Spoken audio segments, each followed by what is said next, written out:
আমরা কোনো বেআইনি কাজ করব না, ঠিক আছে, আইন অনুযায়ী কাজ করব।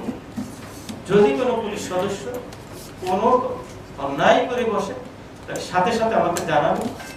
পরবর্তীতে যদি ওই পুলিশ সদস্য সংশোধন না হয় তাহলে আপনি একেবারে বিবিসি, ভয়েস অফ আমেরিকা সবটাকে আপনি জানান দিন। আমাকে না জানানোর আগে দয়া করে আপনার মিডিয়াতে আনবেন, কারণ একজন পুলিশ সদস্য অন্যায়ের দায়ভার সমস্ত পুলিশ সদস্য নিবে না এবং সমস্ত পুলিশ সদস্য দায়ী না।